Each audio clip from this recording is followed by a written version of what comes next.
The word crisis is already being actively used by the government officials in certain industries. It's already a serious crisis. And ability of Russian troops to overcome Ukraine is already it lasts for 3 years already. They had enough time, plenty of time to win. So, in general, strategically speaking, Putin wants to end this war, but at the same time, he doesn't want it to end, without achieving something which he can bring back to Russia as proof of his victory. Hello and welcome to Frontline, Times Radio's interview series about the war in Ukraine and global security. I'm James Hansen, and today I'm delighted to be joined by the political consultant and former speechwriter to Vladimir Putin, Abbas Gallyamov. Mr. Gallyamov, always appreciate your time. Welcome to Frontline. Thank you very much. To begin with, I wanted to get your reading on what is happening at the moment in Saudi Arabia. We have these talks between US officials and Russian officials about a potential ceasefire. Do you think Vladimir Putin is serious about a ceasefire, or is he stringing Donald Trump along?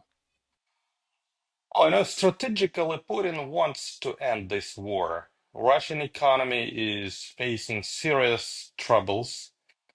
The word crisis is already being actively used by the government officials in certain industries. It's already a serious crisis. And ability of Russian troops to overcome Ukraine is already it lasts for 3 years already. They had enough time, plenty of time to win. So far, they haven't even reached the borders of those regions which they consider to be theirs, let alone storm Kiev, for example. So, in general, strategically speaking, Putin wants to end this war, but at the same time, he doesn't want it to end, without achieving something which he can bring back to Russia as proof of his victory. The only source of Putin's legitimacy in the country is this feeling that he is the winner. As always, he is winning. It's useless to resist him. So he needs something, and he is trying to get this something through diplomatic means.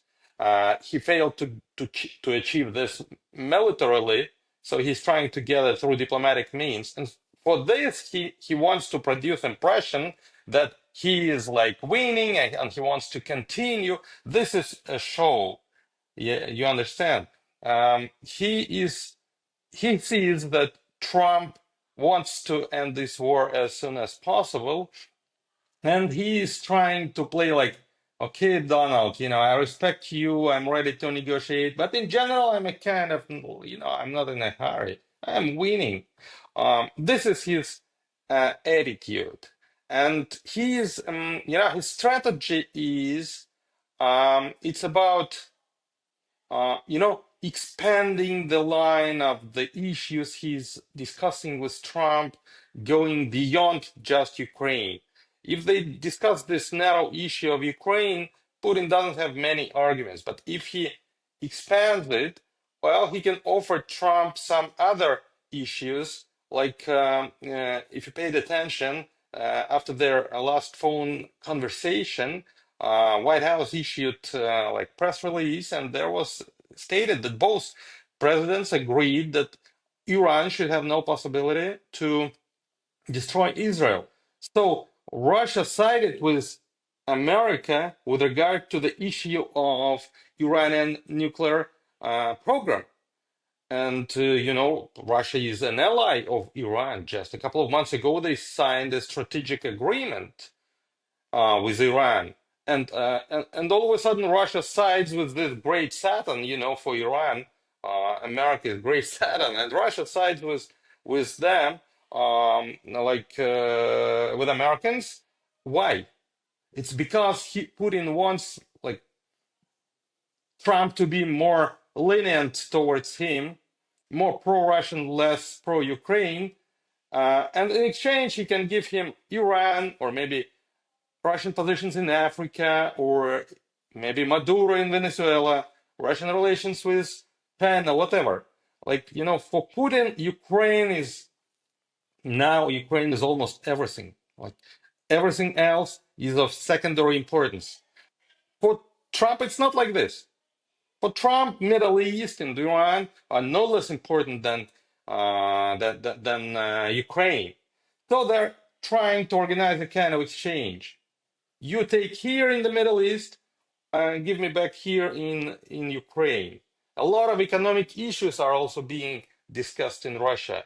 That they're ready to give a lot of nice businesses to Trump. A Russian negotiator Kirill Dmitriev is constantly discussing these issues with Witkov, uh, this Russian gas pipeline, Russian oil refineries that are located in Germany, Titan, Transneft, and a lot of other like gold mines, oil and gas in Arctic region, offshore drilling, like a lot of things. And Putin is ready to give a lot in exchange for Ukraine. This is exactly what is happening now. It's a very multi-factor like thing. It's much more than just like here is Ukraine, here is Russia. Now a lot of issues are being discussed. Why do you think Donald Trump has bought this argument that Vladimir Putin wants to put forward that Russia is winning decisively in Ukraine? Because whilst it is true that they have been making gains on the ground, there are serious problems facing Russia in terms of the Russian economy, in terms of the Russian casualty rate. Vladimir Putin needs to find a way of ending or stopping the bleeding as much as the Ukrainians do in many respects. And yet Donald Trump appears to have bought Putin's argument that he has all the cards that Russia is winning. What do you put that down to? Well, Trump needs to justify his pro-Russian decisions to his audience, like, to his voters, to Europe, to everyone. This is the means he's using. Like, I cannot insist on Russia giving back everything because Russia is winning. That's why I have to comply with this thing. And in exchange, he's getting everything what I mentioned before: Iran, businesses, maybe Venezuela, and something else. This is the point. Do you agree with the comments we've had today from President Zelensky, who says that some White House officials have been influenced by Russia and they believe Vladimir Putin over US intelligence agencies? He gave us an example of that, Donald Trump himself, and his willingness to repeat Putin's claims that thousands of Ukrainian troops had been encircled in Kursk. Do you agree with Zelensky that Trump is maybe naively going along with Kremlin propaganda? I think that it's not a mistake made by Trump. No, it's his deliberately chosen position. It's very cynical position. He he already took stance. He wants to end this war with like giving a lot to Putin, and he needs to justify this. So he's buying this with open eyes. He understands deep inside. He understands that what Putin is telling is not always true, and the fact that Russia is winning and America is losing, oh sorry, Ukraine is losing, is well, it's a contestable statement. But he doesn't need this. He wants to impose another interpretation onto the like Western audience in general. That's why he is using Russian propaganda. I would say that, well, it's not clear who is using whom.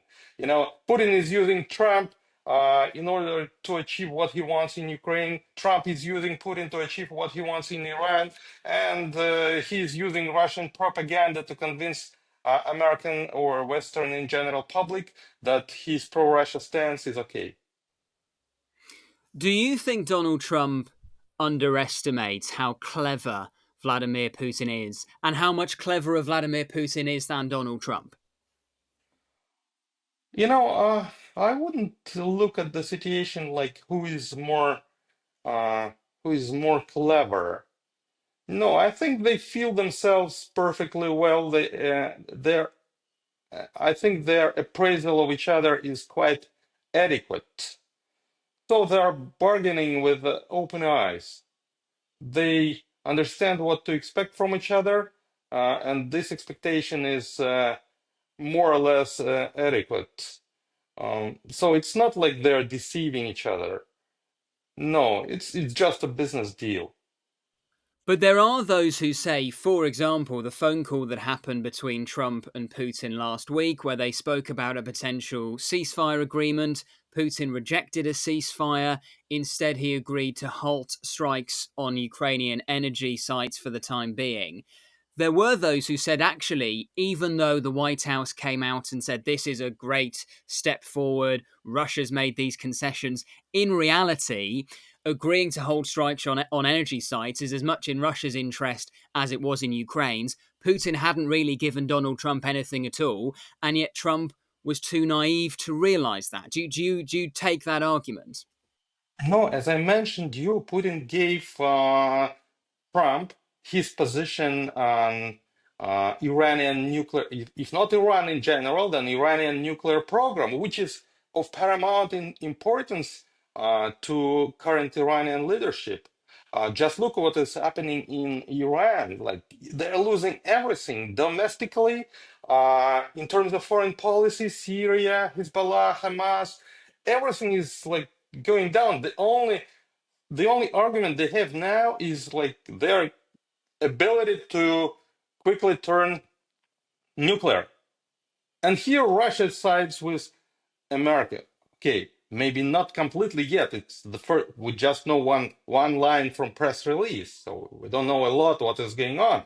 But still, Russia makes a big step towards America.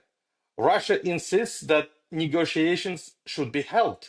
Well, this is exactly what Trump wants, while Rahbar Khamenei, he prohibited having negotiations. So Russia is siding with Iran. This is what Trump gets. So I wouldn't say this is little. So, if Donald Trump does succeed in splitting Russia and Iran, what could the long term consequences of that be for Russia? Of course, Iran have been providing Shahed drones to Russia for use in Ukraine. It would be very significant if he were able to prise Russia and Iran away from each other. Do you really think that is what we're now seeing? Well, we see certain movements in this direction. Uh, we don't know where they would end up. But if Putin manages to establish relations with long-term relations with Trump for the next 4 years, well, he would definitely win much more than just friendship with Iran. Okay, if America stops, see these sanctions, which are crippling Russian economy now, if it stops arms supplies to Ukraine, if it refuses to accept Ukraine into NATO, if it stops supporting Europe, which is the next object of attack for Russia, I mean, not necessarily military attack. I'm not sure about this, but it would be at least what they call this asymmetric warfare, all this sabotage and everything. So with Trump, he can gain much more. Without Trump, Iran wouldn't save his regime.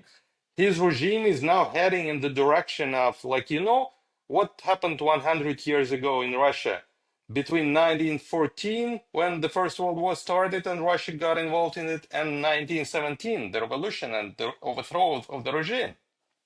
Now Russia is moving exactly in the same direction. So Trump is the only person who can friendship with Trump.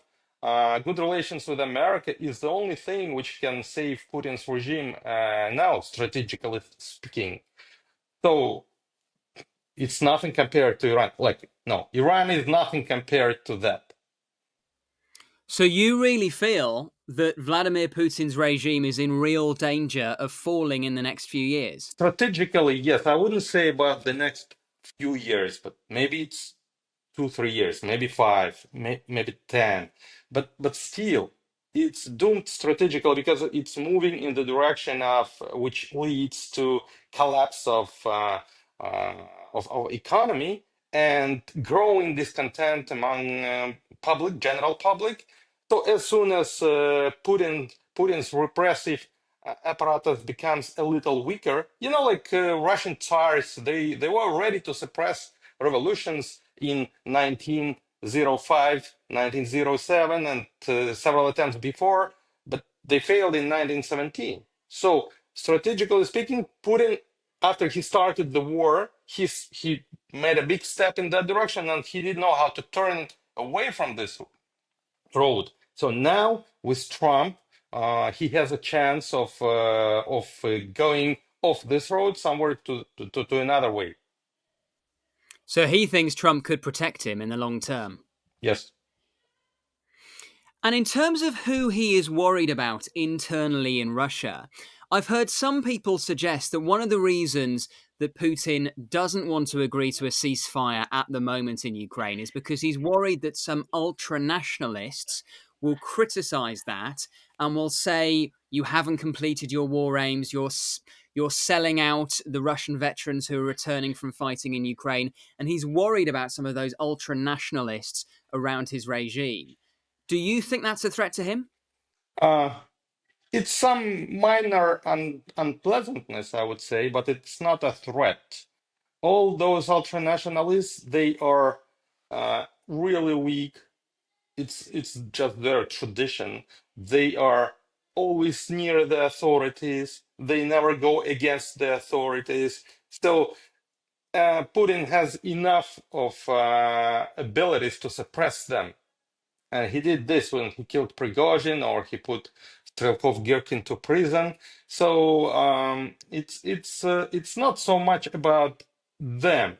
He just understands that in general he should be convincing for the general public, like because when the war is over and if there is no big achievement, big victory, like people would start asking, what is the like what was that? Why did we need it?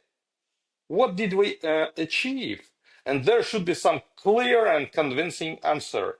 Why all these sacrifices? So it's necessary for general public for legitimacy because he has the problem with legitimacy. His legitimacy is declining in general, and he needs to convince people that it was not in vain, and he needs to convince his own entourage, he needs to convince elites in general. So it's not like some particular ultra-nationalists. They are by themselves not a problem. It's the general public and general elites.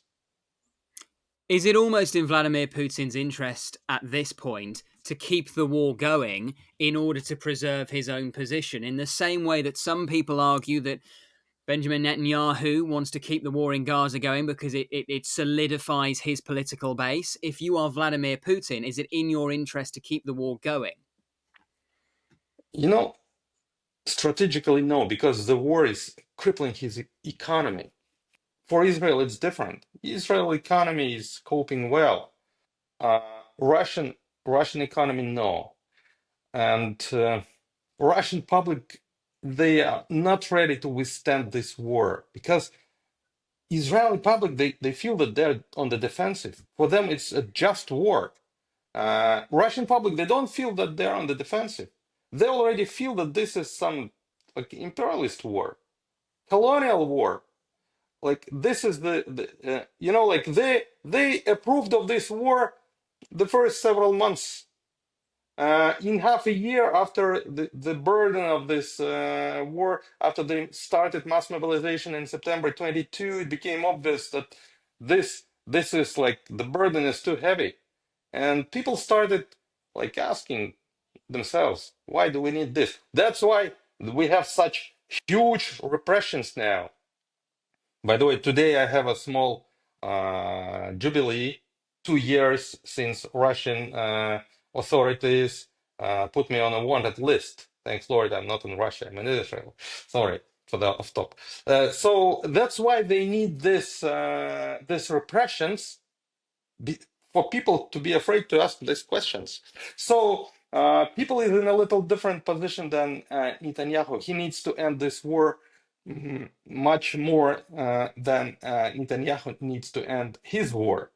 But he cannot afford ending it without certain achievements. That's why he's so desperate to offer Trump everything he can for Trump to press onto Ukraine and to allow him to get this certain prizes, trophies, which he would bring back to Russia, telling, "Hello, Russians, we won." Do you think Vladimir Putin respects Donald Trump? I'm not sure about respect, but he really feels that he needs him. Mm,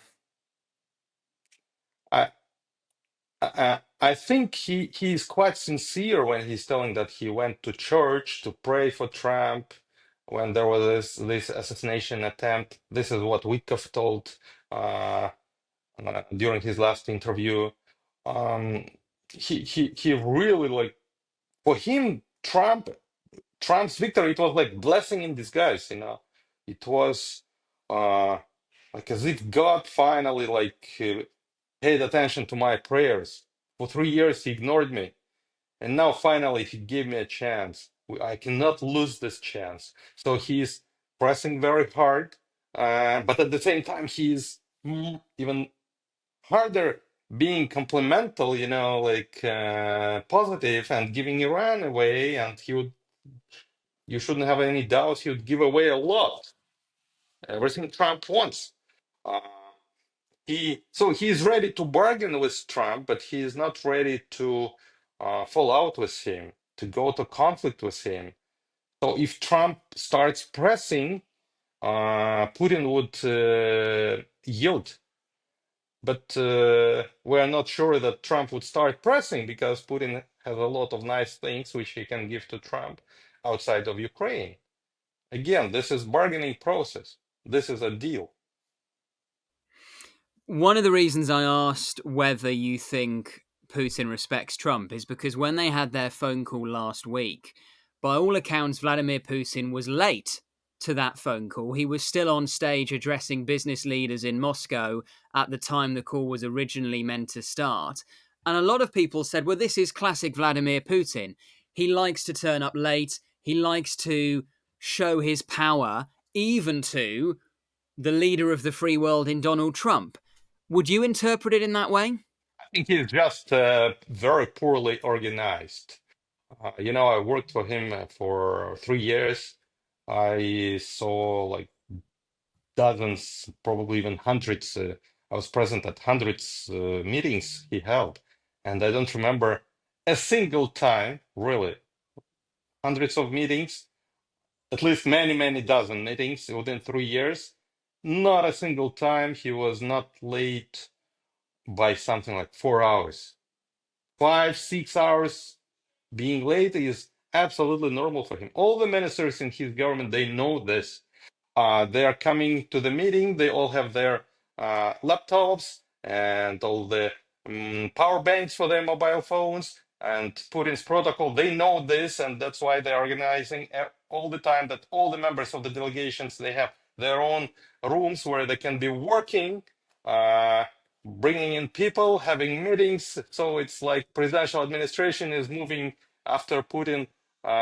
This is just his style. I don't think it's it's made on purpose. He's so relaxed he cannot organize himself. Just finally, if you were advising the Americans on how to negotiate with Vladimir Putin, what would you want them to know? Because I quoted those comments from President Zelensky that he thinks many White House officials are now swallowing Kremlin propaganda, that they're not seeing the full reality of the situation, that they don't really understand how weak Putin's hand is. If you were advising the Americans, what would you say to them? I would say that Putin is not in position to press hard for a long time. That sanctions are really crippling his economy, his army is exhausted, his society is exhausted, his ratings are going down. So he's just showing off a lot, but his actual strength is down. Abbas Gallyamov, we always appreciate your time. Thank you so much for joining us on Frontline. Thank you. Bye. Thank you for watching Frontline for Times Radio with me, James Hansen. For more on the war in Ukraine and other global conflicts, You can subscribe or sign up for a membership for exclusive videos. And you can also get the latest news and analysis on Times Radio or from thetimes.com.